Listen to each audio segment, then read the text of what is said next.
السلام ورحمۃ اللہ وبرکاتہ. جی شیخ محترم. الحمد للہ رب العالمین والصلاة والسلام علی نبینا محمد وعلی آلہ وصحبہ اجمعین، اما بعد. کتاب التوحید امام محمد بن عبد الوہاب رحمہ اللہ کی عظیم الشان تعریف، اور ان کا زمانہ اور علامہ شوکانی کا زمانہ قریب قریب ہے.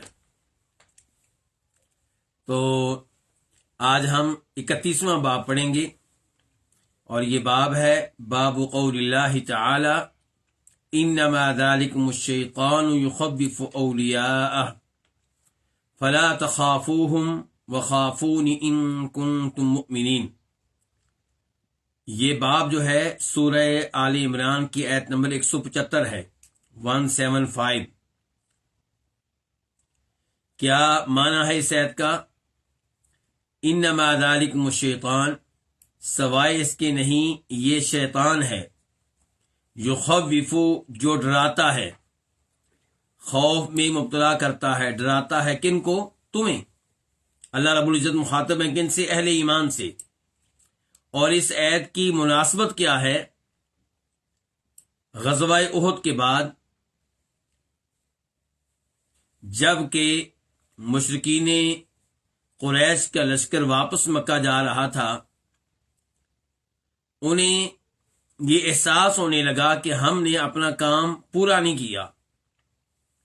70 مسلمان ہم نے قتل کیے ہیں، لیکن ہمیں چاہیے تھا کہ ان کو نیست و نابود کرتے. تو وہ سوچنے لگے واپس مدینہ آنے کے بارے میں. ادھر نبی علیہ الصلوۃ والسلام نے صحابہ کرام کو تیار کیا کہ ہم ان کا پیچھا کریں گے، ان کا تعاقب کریں گے.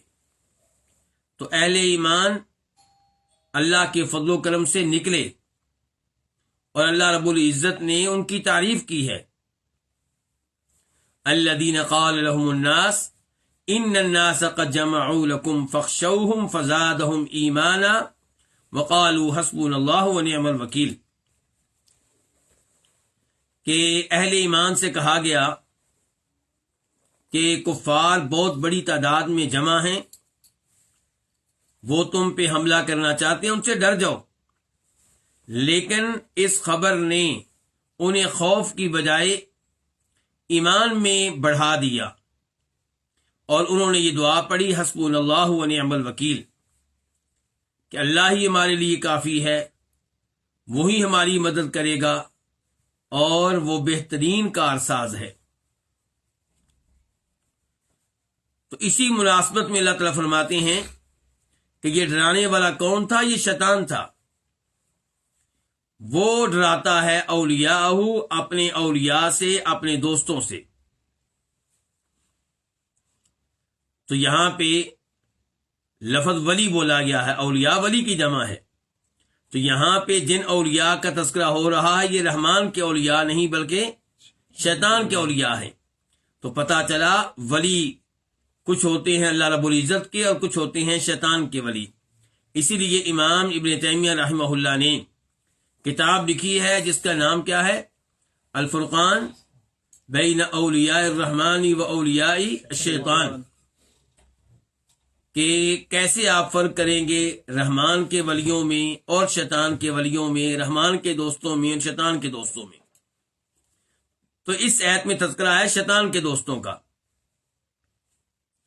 تو اللہ رب العزت فرما رہے ہیں کہ شیطان تمہیں ڈراتا ہے اپنے دوستوں سے. شیطان کے دوست کون ہیں؟ اس زمانے میں وہ لوگ تھے جو احد کی لڑائی سے واپس جا رہے تھے، مشرکین قریش. اور ویسے اہل کفر شیطان کے دوست ہیں. ہر وہ جس کی اللہ کے علاوہ عبادت کی جاتی ہے اور اس عبادت پہ راضی ہے، وہ شیطان کا ولی ہے. اور اہل قبور جن کی پرستش کی جاتی ہے اور وہ اس عمل پہ راضی تھے، وہ بھی شیطان کے ولی ہیں.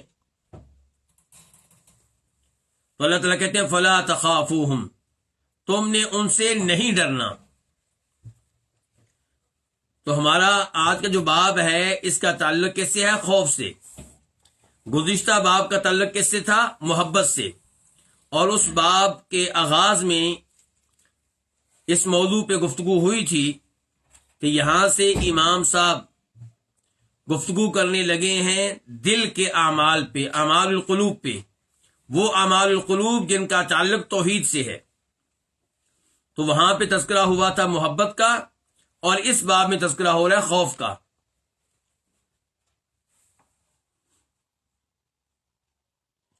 اور کوئی بھی اللہ تعالی کی عبادت نہیں ہوتی جب تک کہ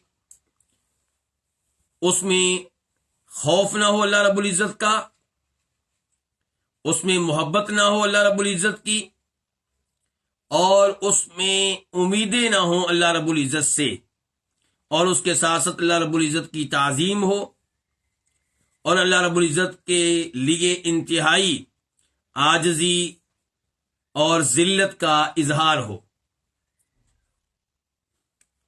تو محبت بھی اللہ رب العزت سے نہایت ضروری ہے، اور اللہ رب العزت سے خوف بھی نہایت ضروری ہے، اور اللہ رب العزت پہ امیدیں لگانا بھی ایمان کی علامات میں سے ایک علامت ہے۔ تو یہاں پہ کہا گیا فلا تخافوہم، ان سے نہیں ڈرنا، یعنی کہ چونکہ خوف یہ دلی عمل ہے، اس کا تعلق توحید سے ہے، تو اس لیے کہا گیا ان سے نہیں ڈرنا۔ وخافونی، کس سے ڈرنا ہے؟ مجھ سے ڈرنا ہے۔ ان کنتم مؤمنین، اگر تم ہو ایمان والے، اگر ایمان والے ہو تو اللہ سے ڈرنا ہے۔ پتہ چلا اللہ سے ڈرنا یہ ایمان کی شرائط میں سے ایک شرط ہے۔ جو اللہ سے ڈرتا نہیں وہ مومن نہیں۔ اگر آپ صحیح معنوں میں صاحب ایمان ہیں تو اللہ سے ڈریں بھی اور اللہ سے محبت بھی رکھیں۔ جب آپ کی نگاہ پڑے اللہ کی نعمتوں پہ، اللہ کے احسانات پہ، اللہ کے ناموں پہ، اللہ کی صفات پہ، تو آپ اللہ رب العزت سے محبت کرنے لگیں، آپ کی محبت بڑھ جائے۔ اور جب نگاہ پڑے اپنے گناہوں پہ، جب ذہن میں آئیں وہ نصوص، وہ آیات، وہ حدیث جن میں تذکرہ اللہ کے عذاب کا، جہنم کا، تو آپ کے اللہ سے خوف میں اضافہ ہو جائے۔ یہ مطلوب و مقصود ہے۔ اور انسان پوری زندگی کس طرح گزارے، اس حال میں گزارے کہ وہ رجا اور خوف کے بیچ میں ہو۔ علماء کرام کہتے ہیں کہ انسان رجا اور خوف کو کیسے رکھے؟ پرندے کے دو پروں کی طرح۔ پرندہ جب اڑتا ہے تو صحیح معنوں میں تبھی اڑ سکے گا جب اس کے دونوں پر ایک ساتھ برابر کام کر رہے ہوں۔ اگر ایک پر کام کرے دوسرا کام نہ کرے تو پرندہ اڑ نہیں سکے گا۔ تو کامیاب انسان وہ ہے جو اللہ رب العزت سے ڈرے بھی اور اللہ پہ امیدیں بھی لگائی، اللہ کی رحمت پہ امید ہو، اللہ کے غفار اور غفور ہونے پہ امید ہو، اللہ کے تواب ہونے پہ امید ہو، اور ڈر بھی ہو۔ لیکن جب فوت ہونے لگے تو پھر کون سی جانب غالب ہو؟ پھر امید کی جانب جو ہے وہ غالب ہونی چاہیے۔ تو خوف کا تذکرہ ہو رہا ہے اس باب میں۔ یاد رہے خوف کی دو بڑی اقسام ہیں۔ ایک ہے خوف السر، پوشیدہ قسم کا خوف،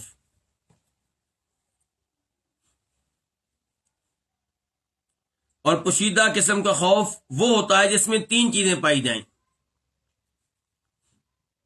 نمبر ایک، وہ کسی غائب سے ہو، وہ خوف کسی ایسے سے ہو جو غائب ہو، حقیقتاً غائب ہو وہ، یا حکماً یا حصی طور پہ۔ حقیقتاً مثال کے طور پہ آپ مدینہ میں ہیں اور جس سے آپ ڈر رہے ہیں وہ کہاں ہیں؟ وہ دلی میں ہیں، وہ لاہور میں ہیں۔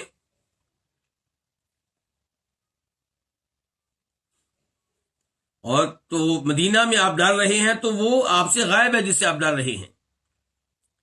اور حکماً آپ کسی قبر کے پاس بیٹھے ہوئے ہیں، قبر والے سے ڈر رہے ہیں، اب بظاہر قبر والا آپ کے پاس ہی ہے، لیکن حکم کے لحاظ سے وہ آپ سے غائب ہے، آپ اس کو دیکھ نہیں رہے، آپ کا اور اس کا آپس میں کوئی رابطہ نہیں ہے، اور یا وہ غائب ہوگا حصی طور پہ، جیسا کہ جن ہے، یہ حقیقتاً ہمارے دائیں بائیں ہیں، لیکن ہمارے محسوس کرنے کے اعتبار سے وہ کیا ہے؟ وہ غائب ہیں، ہم انہیں محسوس نہیں کر پاتے۔ فرشتے بھی ایسے ہی ہیں، بلکہ اللہ رب العزت کا معاملہ بھی ہمارے ساتھ ایسے ہی ہے۔ تو جو سری خوف ہوگا، پوشیدہ قسم کا خوف، اس میں 3 چیزیں پائی جائیں گی۔ پہلی چیز کیا تھی کہ وہ خوف کس سے ہو؟ کسی غائب سے، غیر موجود سے۔ نمبر 2 کہ وہ خوف ہو اس کی قدرت کی وجہ سے، اس میں کوئی حصی سبب نہ ہو، یعنی کہ آپ یہ عقیدہ رکھتے ہیں کہ وہ غائب ہونے کے باوجود طاقت رکھتا ہے کہ مجھے نقصان پہنچائے یا مجھے فائدہ دے، اگرچہ کوئی ظاہری سبب نہیں ہے، ظاہری سبب کے بغیر غائب ہونے کے باوجود وہ مجھے نقصان بھی پہنچا سکتا ہے، فائدہ بھی دے سکتا ہے۔ اور تیسرے نمبر پہ سری خوف میں یہ چیز پائی جائے گی کہ اس کے نتیجے میں آپ اس کی باطنی اطاعت کرتے ہوں گے، اندرونی اطاعت کرتے ہوں گے، کیونکہ آپ اس سے ڈرتے ہیں، اس لیے آپ اس سے باطنی طور پہ ڈرتے ہیں، تو آپ اس کی اطاعت کرتے ہوں گے، اس کی بات ماننے والے ہوں گے، اس کی نافرمانی سے بچتے ہوں گے۔ تو یہ کیا ہوا؟ کون سا خوف ہوا جی؟ سری خوف۔ تو اب سری خوف جو ہے یہ 2 طرح کے لوگوں میں پایا جاتا ہے۔ نمبر 1 اہل توحید میں، اہل توحید اللہ رب العزت سے ڈرتے ہیں، جبکہ اللہ رب العزت ذاتی طور پہ کہاں ہے؟ عرش پہ مستوی ہیں، اس کے باوجود اہل ایمان، اہل توحید اللہ رب العزت سے ڈرتے ہیں، اور حصی طور پہ محسوس کرنے کے اعتبار سے اللہ رب العزت کچھ بظاہر کچھ نہیں کر سکتے، لیکن قدرت کے لحاظ سے اللہ رب العزت سب کچھ کرنے پہ قادر ہیں، نقصان پہنچانے پہ بھی، فوت کرنے پہ بھی، اور مالی نقصان پہنچانے پہ بھی، جسمانی نقصان پہنچانے پہ بھی، اور فائدہ دینے پہ بھی ہر لحاظ سے اللہ تعالیٰ اس کی طاقت رکھنے والے ہیں، قدرت رکھنے والے ہیں۔ اور انسان اللہ رب العزت سے اندرونی طور پہ ڈرتا ہے، اندرونی طور پہ بھی اللہ تعالیٰ کی اطاعت کرتا ہے، صرف اوپر سے نہیں کرتا، اندرونی طور پہ بھی کرتا ہے۔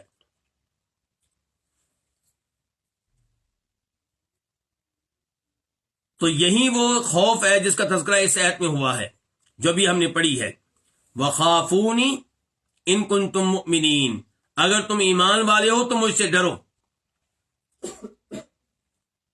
اور دوسرا خوف ہوتا ہے طبیعی قسم کا، فطرتی قسم کا، کہ انسان ہر اس مخلوق سے ڈرتا ہے جو تکلیف دینے کی طاقت رکھتی ہو، اور اس کے پیچھے وہ سبب ہوتا ہے جس کو ہم محسوس کرتے ہیں۔ مثال کے طور پہ شیر سے ڈرنا، سانپ سے ڈرنا، بچھو سے ڈرنا، یا کسی ظالم انسان سے ڈرنا جو نقصان پہنچانے کی طاقت رکھتا ہو۔ تو یہ خوف جو ہے اس کا کیا حکم ہے؟ یہ جائز ہے، اس میں کوئی حرج نہیں ہے۔ یہ انبیاء کرام علیہم الصلوۃ والسلام میں بھی پایا گیا ہے، چنانچہ اللہ تعالیٰ فرماتے ہیں سورہ طٰہٰ میں آیت نمبر 60 میں 67 میں، فَأَوْجَسَ فِي نَفْسِهِ خِیفَةً مُوسیٰ، تو موسیٰ علیہ السلام نے اپنے دل میں کیا محسوس کیا؟ ڈر محسوس کیا۔ ڈر کس چیز سے محسوس کیا؟ کیوں جی علماء کرام؟ ان رسیوں سے جو جادوگروں نے پھینکی تھیں اور بظاہر کو کیا لگ رہی تھی کہ وہ کیا ہے؟ سانپ ہے. تو موسیٰ علیہ السلام اس سے ڈرے ہیں. اللہ تعالی نے کہا لا تخف انک انت الاعلی، آپ نے ڈرنا نہیں ہے، کامیاب آپ ہی ہوں گے، غلبہ آپ ہی کو ملے گا. اور سورہ قصص میں آیت نمبر 21 میں 21 میں اللہ تعالیٰ فرماتے ہیں فخرج منها خائفا يترقب، کہ موسیٰ علیہ السلام جب ایک اسرائیلی شخص کی مدد میں ایک قبطی پہ انہوں نے حملہ کیا یا آپ یہ کہیں کہ اسے مکہ مارا تو وہ مر گیا. اب فرعون کی پارلیمنٹ نے یہ قانون پاس کیا کہ موسیٰ علیہ السلام کو پکڑا جائے اور ان کو سزا دی جائے. تو موسیٰ علیہ السلام کو کسی خیر خواہ نے بتا دیا تو وہ نکل پڑے کہاں سے؟ مصر سے. اللہ تعالیٰ فرماتے ہیں فخرج منها خائفا يترقب، موسیٰ علیہ السلام ڈرے، مدین جا رہے ہیں، ڈرتے ڈرتے گئے وہاں سے، تو خوف میں مبتلا ہوئے ہیں اور دعا کر رہے ہیں ربی نجنی من القوم الظالمین. تو یہ موسیٰ علیہ السلام کا ڈرنا ہے. ایسے ہی ابراہیم علیہ السلام بھی ڈرے ہیں جب ان کے پاس فرشتے آئے تھے.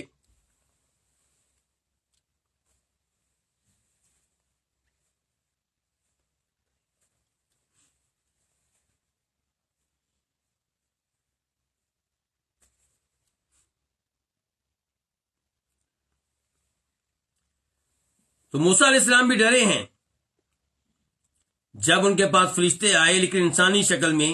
موسیٰ علیہ السلام ان کے لیے ضیافت کے طور پہ کھانا لے کر آئے، گوشت لے کر آئے. فلما رأى أيديهم لا تصل إليه نكرهم وأوجس منهم خيفة. تو ابراہیم علیہ السلام جب دیکھا کہ وہ کھانا نہیں لے رہے تو انہوں نے اس زمانے کی عادات کے مطابق، عرف کے مطابق محسوس کیا کہ شاید پھر یہ دشمن ہیں، یہ نقصان پہنچانے کے لیے آئے ہیں، تو وہ ڈرنے لگے. تو انبیاء کرام علیہ الصلوۃ والسلام میں بھی ایسا خوف پایا گیا ہے. اس لیے یہ خوف جو ہے یہ گناہ نہیں ہے، یہ جرم نہیں ہے. لیکن سری طور پہ ڈرنا جس میں وہ تین چیزیں ذکر کی جائیں، جس میں وہ تین چیزیں موجود ہوں جن کا تذکرہ ہوا ہے، تو یہ اگر اہل توحید کی طرف سے ہے اور وہ اللہ تعالیٰ سے ڈر رہے ہیں تو یہ مطلوب ہے اور یہ توحید کی علامت ہے. اور اگر یہ چیز پائی جائے مشرکین میں اور وہ غیر اللہ سے ڈر رہے ہیں تو پھر یہ شرک ہے. جیسا کہ ہم دیکھتے ہیں کہ لوگ آج بھی کلمہ پڑھنے کے باوجود اپنے گھروں میں بیٹھے ہوتے ہیں اور شیخ عبد القادر جیلانی رحمہ اللہ سے ڈر رہے ہوتے ہیں، جن کی قبر کہاں ہے؟ بغداد میں، عراق میں. کیا سوچ رکھتے ہیں؟ سوچ یہ رکھتے ہیں کہ اگرچہ کوئی زہری سبب نہیں ہے لیکن اللہ تعالیٰ کے انداز میں وہ ہمیں نقصان پہنچانے کی طاقت بھی رکھتے ہیں اور فائدہ بھی دے سکتے ہیں. اور اس کے نتیجے میں شیخ عبد القادر جیلانی رحمہ اللہ کی جو باتیں لوگوں کو بتائی جاتی ہیں وہ انہیں دلی طور پہ قبول کرتے ہیں، اگرچہ وہ باتیں غلط بتائی جاتی ہیں لیکن وہ دلی طور پہ قبول کرتے ہیں. یہی صورتحال ہندوؤں کی ہے. وہ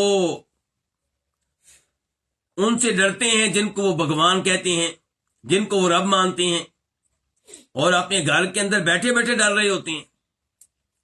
تو اس قسم کا خوف جب پایا جائے اور وہ خوف غیر اللہ سے ہو تو اسے کیا کہتے ہیں؟ شرک. اور جب وہ خوف اللہ رب العزت سے ہو تو وہ کیا ہے؟ توحید.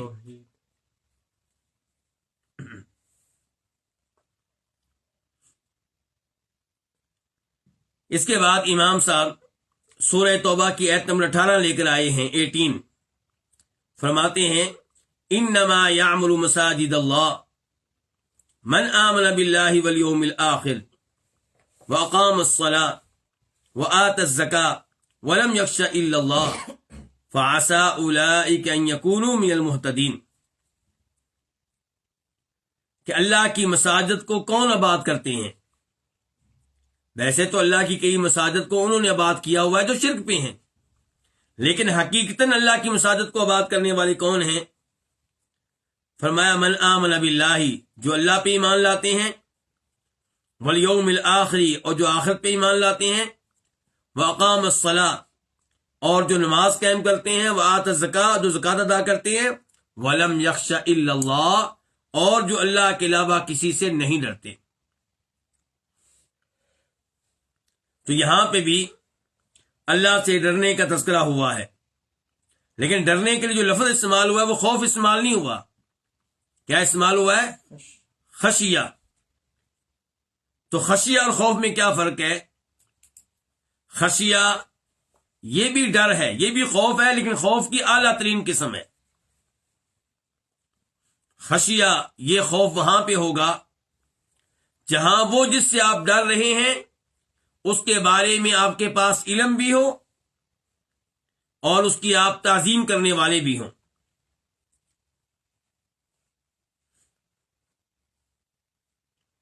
اسی لیے اللہ تعالیٰ کہتے ہیں ایک اور مقام پہ سورہ فاطر میں، انما یخشی اللہ من عبادہ العلماء، کہ اللہ رب العزت سے صحیح معنوں میں ڈرنے والے، لفظ کا استعمال کیا گیا خشیت کا، سوائے اس کے نہیں، اللہ تعالیٰ سے صحیح معنوں میں ڈرنے والے کون ہوتے ہیں؟ علماء ہوتے ہیں۔ علماء سے مراد کیا ہے وہاں پہ؟ یعنی کہ جو جانتے ہیں اللہ تعالیٰ کی ذات کے بارے میں، اللہ کے ناموں کے بارے میں، اللہ کی صفات کے بارے میں، اللہ کے حقوق کے بارے میں، اور اللہ نے گزشتہ اقوام کے ساتھ کیا کچھ کیا، اللہ کی کیا عظمت ہے، جن کے بارے میں یہ معلومات ہیں جن کے پاس، وہ اللہ رب العزت سے صحیح معنوں میں ڈرتے ہیں، جن کی خشیت اختیار کرتے ہیں۔ تو یہاں پہ جس خوف کا تذکرہ ہوا ہے یہ وہی سری خوف ہے، ولم یخشى الا اللہ۔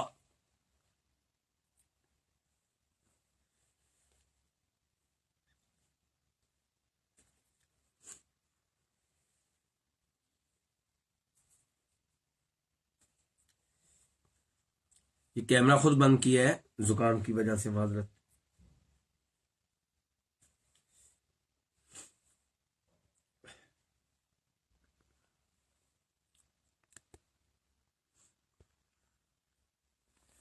تو اللہ رب العزت نے یہاں پہ اللہ ان کو جو اللہ پہ ایمان لانے والے ہیں، آخرت پہ ایمان لانے والے ہیں، اور ان میں ایمان کی عملی علامات پائی جاتی ہیں، نماز قائم کرتے ہیں، زکوٰۃ ادا کرتے ہیں، اور پھر دلی طور پہ اللہ سے ڈرتے ہیں، ان کی تعریف کی ہے، ان کو صحیح معنوں میں مساجد کو آباد کرنے والا قرار دیا ہے، اور انہی کو ہدایت یافتہ قرار دیا ہے۔ اس کے بعد فرمایا اللہ رب العزت نے سورہ عنکبوت آیت نمبر 10، وقولہ، اللہ تعالیٰ کہتے ہیں وَمِنَ النَّاسِ مَن يَقُولُ آمَنَّا بِاللَّهِ، یہ من کون سا ہے؟ من تبعیدیہ، بعض کا معنی دیتا ہے، کچھ کا معنی دیتا ہے، اور لوگوں میں سے کچھ وہ ہیں جو کہتے ہیں کہ آمنا باللہ، ہم اللہ پہ ایمان لائے، فَإِذَا أُوذِيَ فِي اللَّهِ، اور جب اللہ کی وجہ سے تکلیف دی جاتی ہے، اللہ کی راہ میں تنگ کیا جاتا ہے، تو جعل فتنة الناس كعذاب اللہ، تو وہ اللہ رب العزت کے عذاب کی طرح بنا لیتا ہے لوگوں کی طرف سے آئی ہوئی تکلیفوں کو، پریشانیوں کو، عذاب کو۔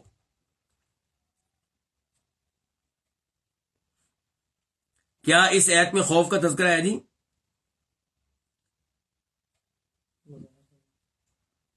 یہاں تذکرہ ہے خوف کا، اس پہ ابھی گفتگو کرتے ہیں، لیکن یہاں پہ ان لوگوں کا تذکرہ ہو رہا ہے جو ایمان لانے کا دعویٰ تو کرتے ہیں۔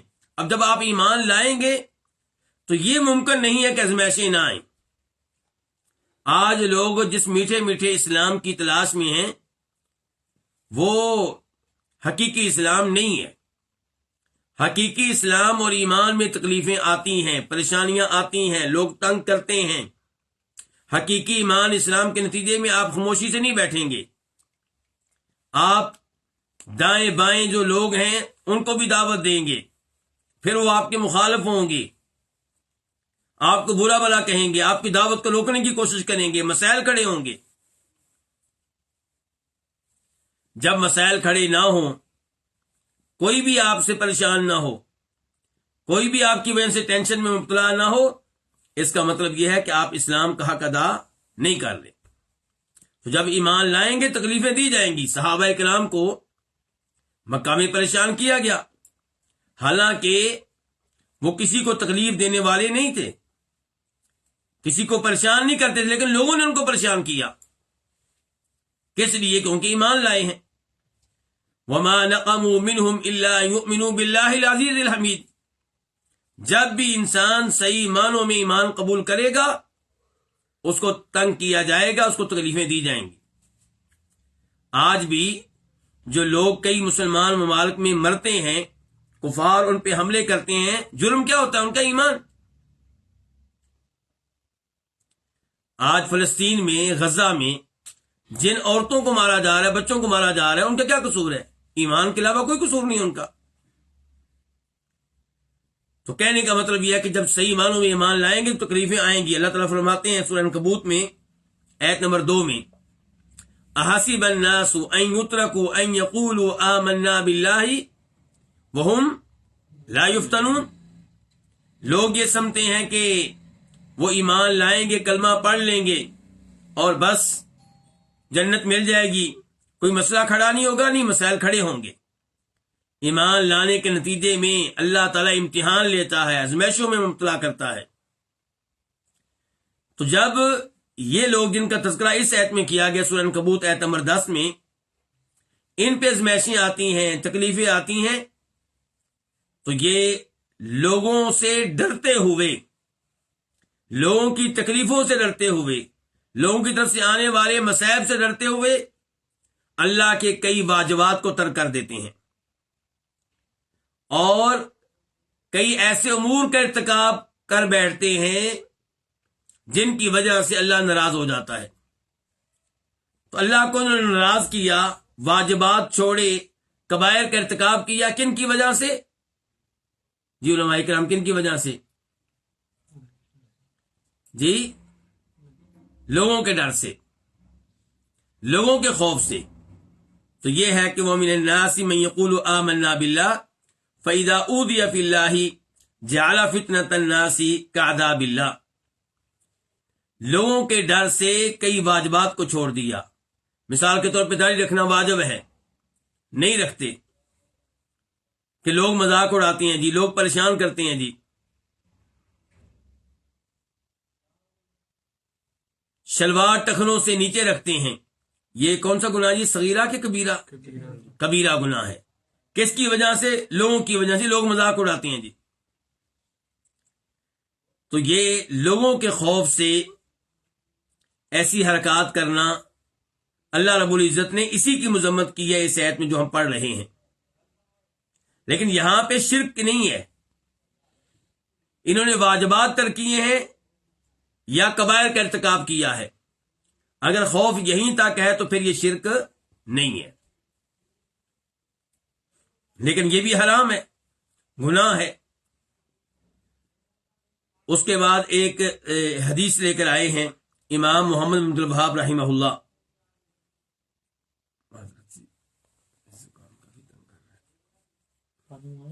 جی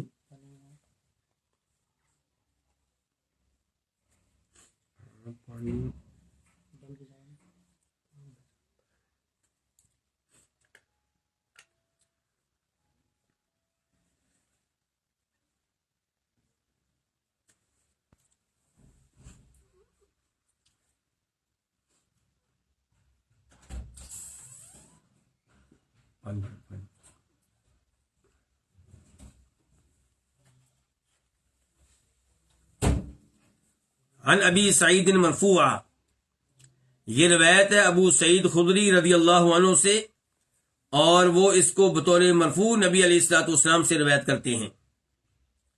اس روایت کو اور اس حدیث کو پڑھنے سے پہلے یہ بتا دوں کہ یہ حدیث کس کس امام نے نقل کی ہے اور اس کا حکم کیا ہے، کیا یہ صحیح ہے یا ضعیف ہے۔ اس کو روایت کرنے والوں میں ایک ہے امام ابو نعیم اپنی کتاب حلیۃ الاولیاء میں، دوسرے نمبر پہ امام بہقی شعب الایمان میں، شعاب الایمان میں اس کا نمبر ہے 203 203۔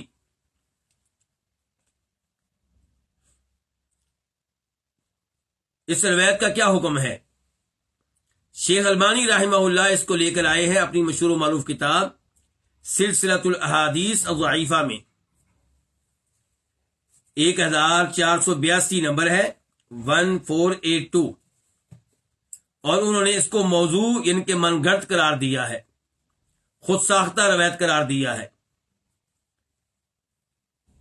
اس کا سب سے بڑا مسئلہ جو ہے وہ اس کا ایک راوی ہے محمد بن مروان السدی، اس کو کہا گیا متہم بالکذب کہ یہ جھوٹ بولا کرتا تھا، جھوٹ بولنے کی اس کے اوپر تہمت ہے۔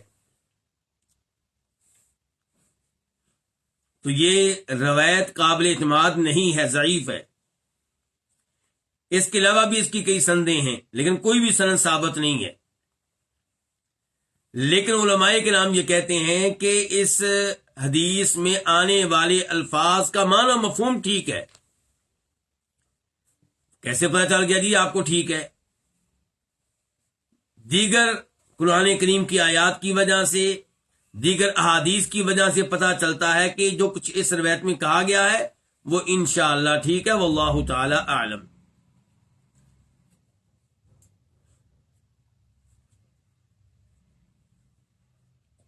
کیا الفاظ ہیں اس حدیث کے؟ ابو سعید خدری کہتے ہیں کہ نبی علیہ الصلوۃ والسلام نے فرمایا کہ ان من ضعف الیقین ان ترضی الناس بسخط اللہ وان تحمدهم على رزق اللہ وان تذمهم على ما لم يؤتك اللہ۔ یقین کی کمزوری میں سے ہے۔ یقین سے کیا مراد ہے جی؟ پہلے نمبر پہ کہ اللہ پہ یقین ہونا چاہیے، اللہ پہ صحیح معنوں میں ایمان اور اعتماد ہونا چاہیے۔ آپ کو یقین ہو کہ ہر کام اللہ کے ہاتھ میں ہے، اللہ کے بغیر دنیا میں کچھ نہیں ہو سکتا، اللہ کے وجود پہ یقین ہو، اللہ کی طرف، اللہ کے پاس جو مال اور نعمتیں ہیں ان کے اوپر یقین ہو، اللہ عذاب دینے پہ قادر ہے اس پہ بھی یقین ہو۔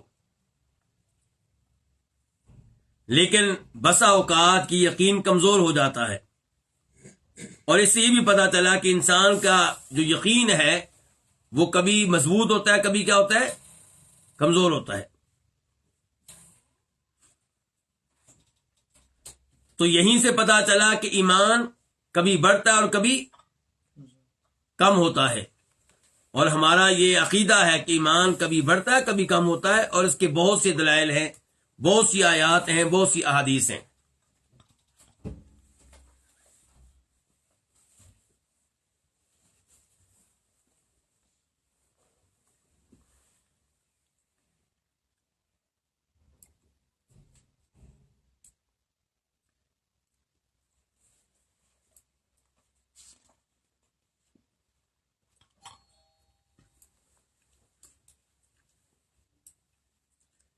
تو یہاں پہ تذکرہ ہوا ہے یقین کی کمزوری کا، اس سے پتہ چلا کہ ایمان کبھی کمزور ہو جاتا ہے۔ تو ان من ضعف الیقین، یقین کی کمزوری میں سے ہے۔ اب یہاں پہ علامات بتائی جائیں گی، کس چیز کی بلا؟ جی، یقین کی کمزوری کی علامات، 3 علامات بتائی جائیں گی۔ نمبر 1، ان ترضی الناس بسخط اللہ، کہ آپ لوگوں کو راضی کریں اللہ کو ناراض کر کے۔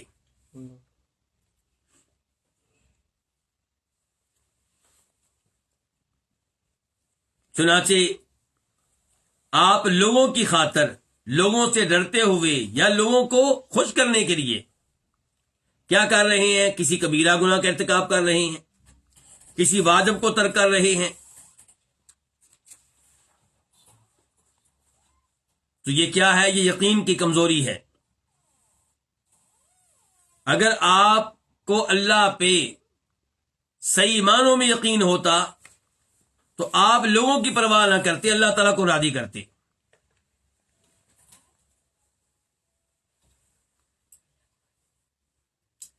وَأَن تَحْمَدَهُمْ عَلَى رِزْقِ، اللہ دوسری علامت یقین کی کمزوری کی، کہ آپ ان کی تعریف کریں. کن کی تعریف کریں جی؟ لوگوں کی. اعلی رزق اللہ، کس بات پہ؟ اللہ کے رزق پہ. رزق دینے والا اللہ، لیکن آپ نے اللہ کو بلا دیا اور جو رزق دینے میں سبب بنا ہے صبح و شام اس کی تعریفیں کر رہی ہیں. رزق ملنے کو بھی منسوب اس کی طرف کر رہی ہیں. اگر آپ یہ سمجھتے ہیں کہ رزق دینے والا اللہ ہے اور اللہ کی حمد و ثنا بیان کرتے ہیں، اس کے ساتھ ساتھ جو سبب بنا ہے، جس نے آپ کو اپنی فیکٹری میں جاب دی ہے، جس نے آپ کو اپنے آفس میں جاب دی ہے، آپ اس کا شکریہ ادا کرتے ہیں، تو یہ مطلوب ہے شریعت میں. بلکہ فرماتے ہیں نبی علیہ الصلوۃ والسلام، ترمذی شریف کی حدیث ہے کہ من لا یشکر الناس لا یشکر اللہ.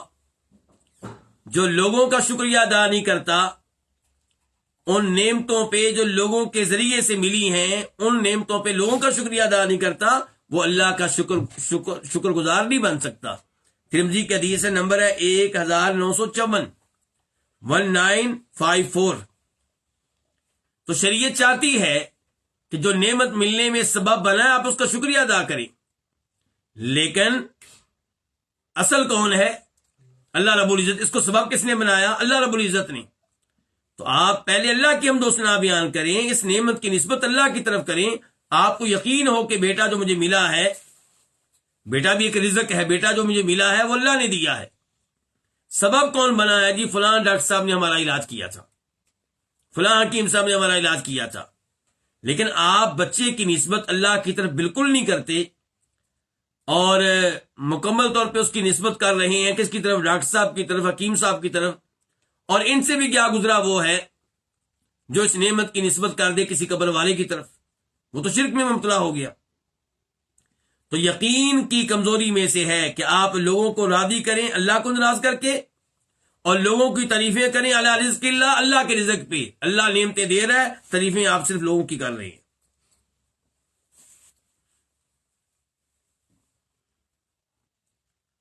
وَأَن تَذُمَّهُمْ عَلَى مَا لَمْ يُؤْتِكَ اللَّهُ.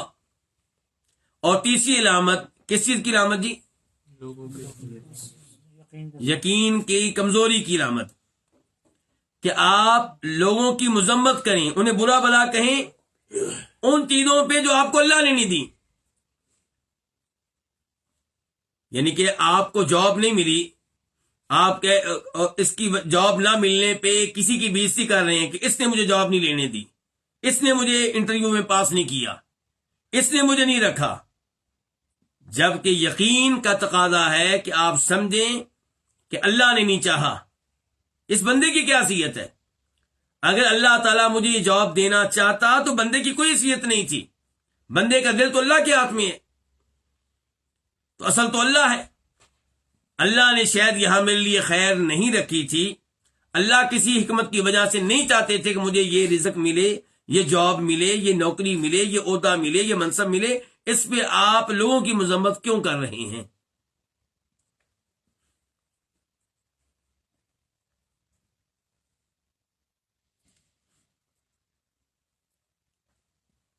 ان رزق اللہ لا یجرہ حرص حریص. یہ جملہ جو ہے آپ سمجھ لیں کہ جملہ تعلیلیہ ہے. جو کچھ پیچھے آیا ہے اس کا سبب بیان کیا جا رہا ہے، اس کی علت بیان کی جا رہی ہے کہ اللہ کا رزق لا یجرہ حرص حریص، کسی حرص والے کی حرص اس کو کھینچ کر نہیں لا سکتی. آپ جتنا زور لگا لیں کہ مجھے یہ رزق ملے، نہیں ملے گا اگر اللہ نہ چاہے تو. اور اللہ چاہے تو دنیا کی ساری طاقتیں جمع ہو جائیں کہ آپ کو یہ چیز نہ ملے، مل کر رہے گی. تو یہ ہے کہ ان رزق اللہ لا یجرہ حرص حریص، کہ بے شک اللہ کا رزق اس کو کھینچ کر نہیں لا سکتی کسی حرص رکھنے والے کی حرص، کسی کوشش کرنے والے کی کوشش، کسی محنت کرنے والے کی محنت. اور اس میں یہ بھی ہے کہ آپ لوگوں کو جتنا بھی راضی کر لیں، کوئی چیز لینے کے لیے لوگوں سے جتنے بھی تعلقات قائم کر لیں، اللہ نہیں چاہے گا تو آپ کو یہ چیز نہیں ملے گی. ولا يرده کراہیت کارہ، اور اس کو مسترد نہیں کر سکتی، اس کو رد نہیں کر سکتی، کس کو؟ اللہ کی طرف سے آنے والے رزق کو، اللہ کی طرف سے آنے والی نعمت کو۔ کسی ناپسند کرنے والے کی ناپسندیدگی وہ اس کو رد نہیں کر سکتی۔ آپ کو کہ نعمت اللہ دے رہا ہے، لوگ نہیں چاہتے، دنیا نہیں چاہتی، دنیا جو مرضی کر لے وہ نعمت آپ کو مل کر رہے گی۔ ان آخری الفاظ سے ہمیں کون سی حدیث یاد آ رہی ہے جی؟ اللہم لا مانع لما اعطیت ولا معطی لما منعت۔ اے اللہ، جو تو دینے پہ آئے اس میں کوئی رکاوٹ نہیں بن سکتا، اور جس چیز کو تو نہ دینا چاہے لوگ وہ کبھی نہیں دے سکتے۔ اور کبھی یہ الفاظ پڑھ کے ہمیں وہ حدیث یاد آتی ہے عبداللہ بن عباس کی، کہ جب وہ بیٹھے ہوئے تھے کہاں؟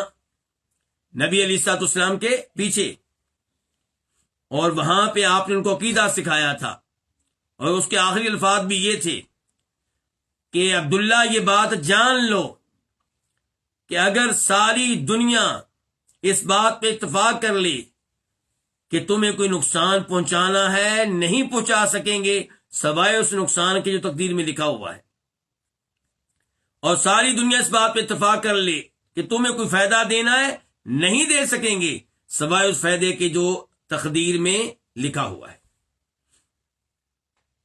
تو یہ ہے یقین، اعتماد اللہ رب العزت پہ ہونا چاہیے، اور اگر یہ یقین کمزور ہے تو اس کے پیچھے کیا ہے؟ لوگوں کا ڈر یا لوگوں سے امیدیں۔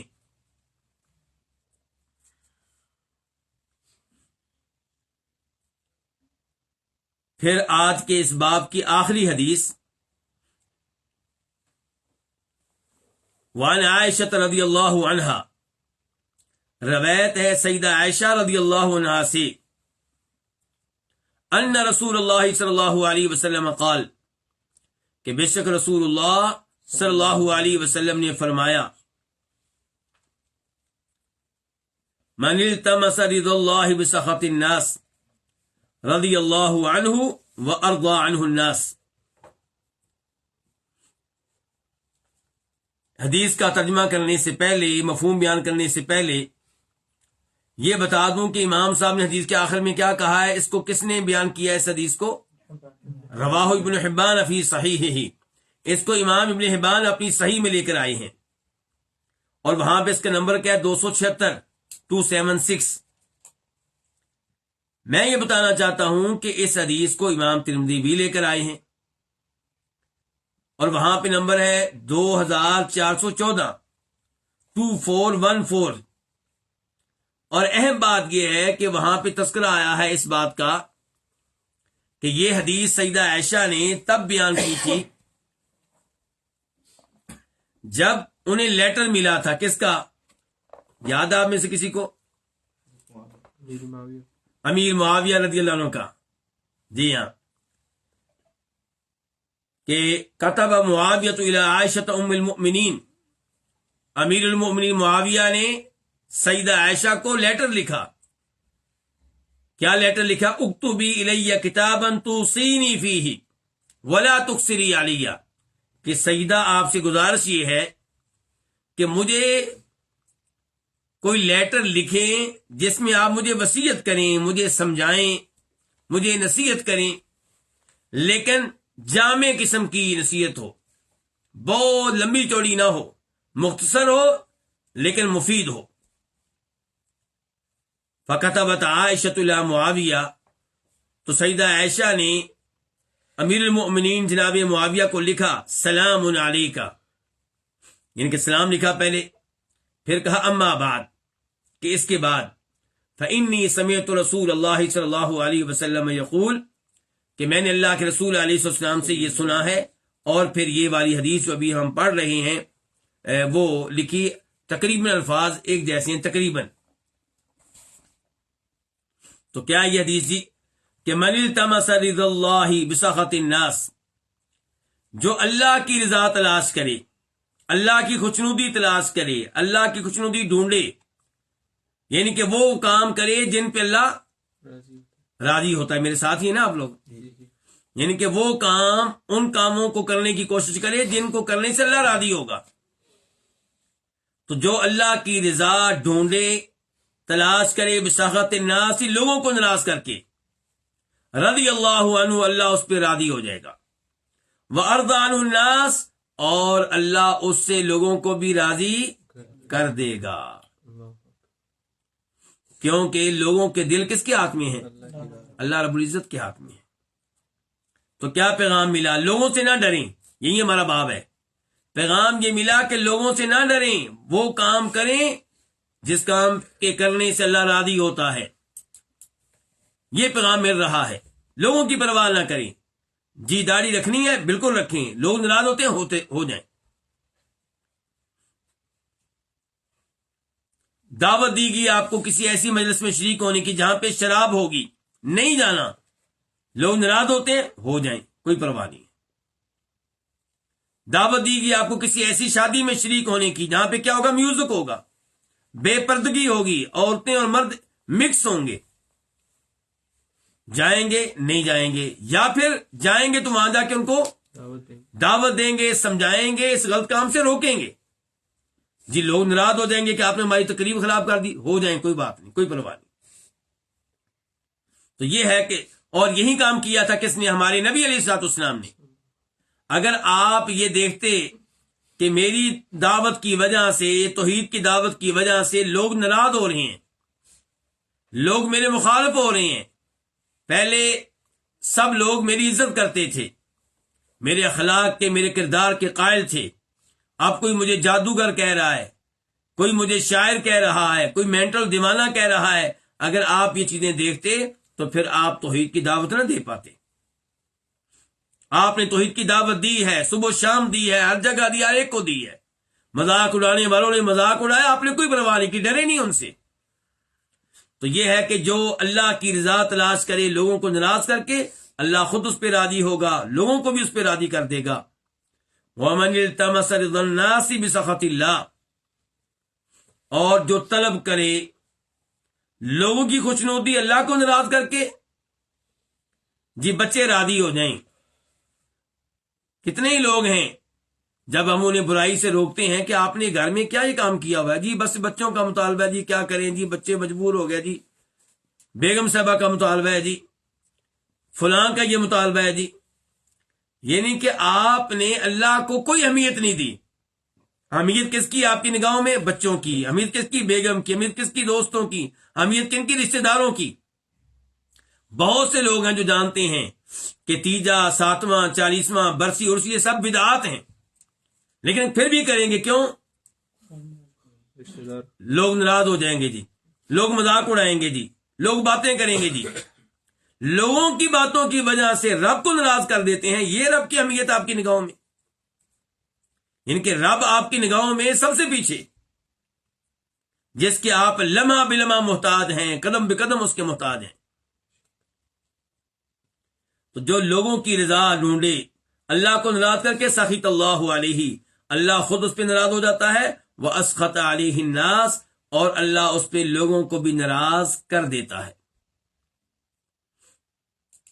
پھر وہ کیا کہتا پھر رہا ہوتا ہے کہ بڑی کوشش کی ہے رشتہ داروں کو راضی رکھنے کی، لیکن یہ راضی نہیں ہوتے. بڑی کوشش کرتا ہوں اس کو راضی کرنے کی، نہیں ہوتے. کیسے ہوں گے؟ اللہ نے جب ناراض کر دیا. رواہ ابن حبان فی صحیح، اس حدیث کو روایت کیا امام ابن حبان نے اپنی صحیح میں، جیسا کہ پہلے اس بات کا تذکرہ ہو چکا ہے. اور شیخ البانی رحمہ اللہ نے اس کو صحیح قرار دیا ہے اپنی مشہور و معروف کتاب الصحیحہ میں. وہاں پہ اس کا نمبر ہے 2311 2311. اب آتے ہیں اس باب کے مسائل اور احکام کی طرف. الاولا، پہلا مسئلہ، تفسیر آیت آل عمران. اس باب میں سورہ آل عمران کی آیت نمبر 175 175 کی تفسیر ہوئی ہے. یہ کون سی آیت ہے جی؟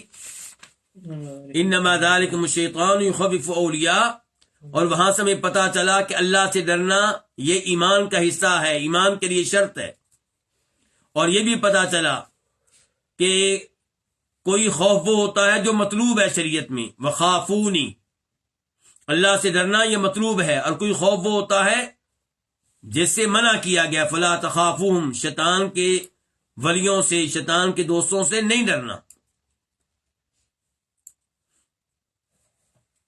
الثانیہ، دوسرا مسئلہ، تفسیر آیت براء۔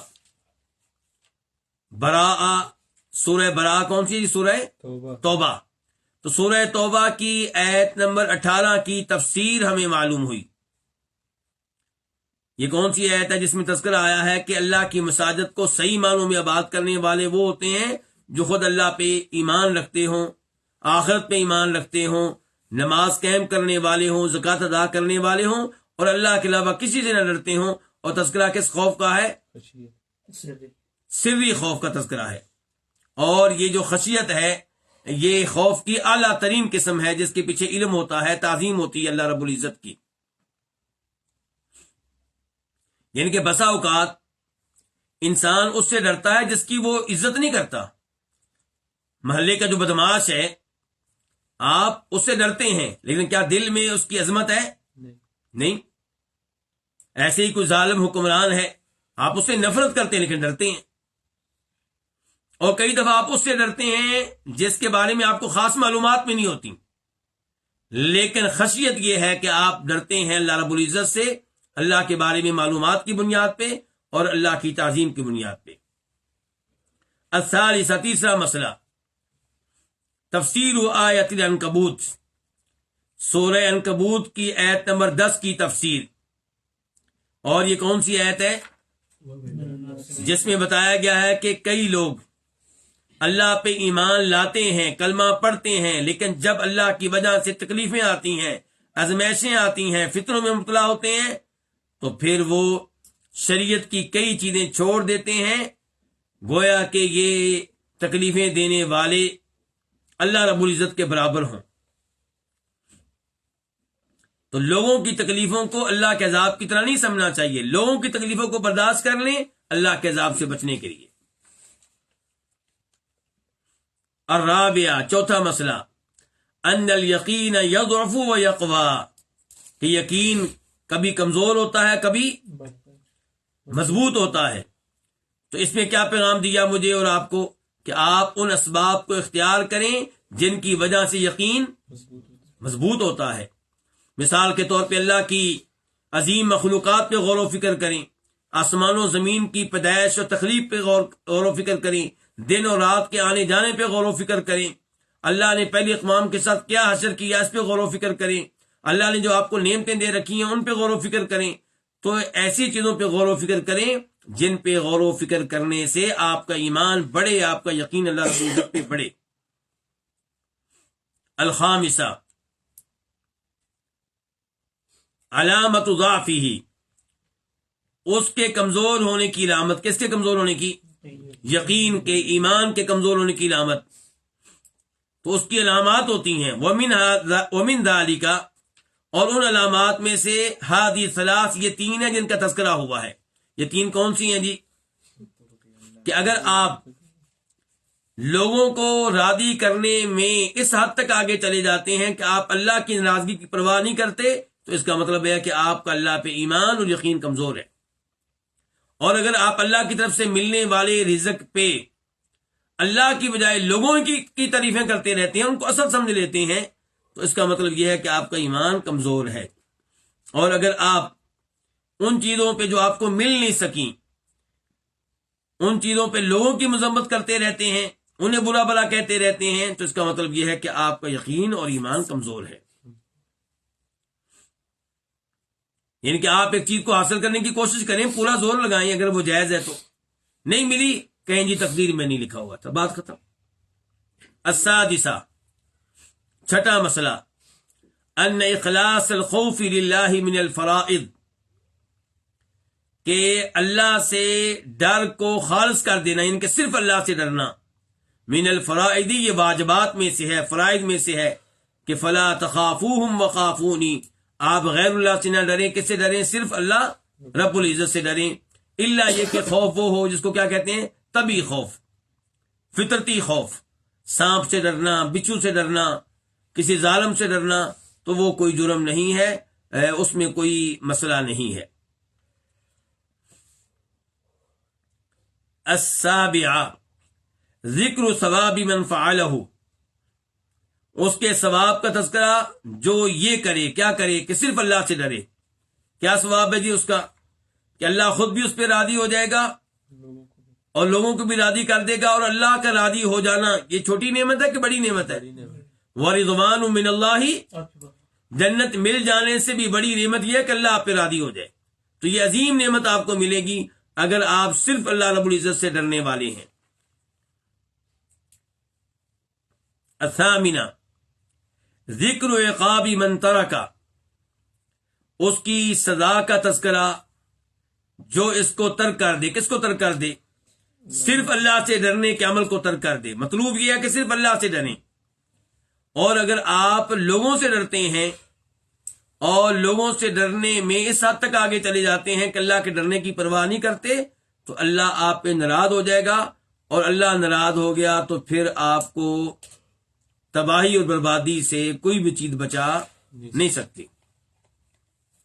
اللہ رب العزت سے دعا ہے کہ اللہ تعالی ہمارے عقائد کو مضبوط بنائے، اور اللہ تعالی ہمیں علم کے ساتھ ایسے ہی جوڑے رکھے، اور یہ علم کے لیے جو ہم وقت نکالتے ہیں اس کی وجہ سے اللہ تعالی ہمارے وقت میں، ہمارے رزق میں، ہماری اولاد میں، ہمارے علم و عمل میں برکتیں ڈالے۔ وصلی اللہ تعالی علی نبینا محمد وعلی آلہ وصحبہ اجمعین۔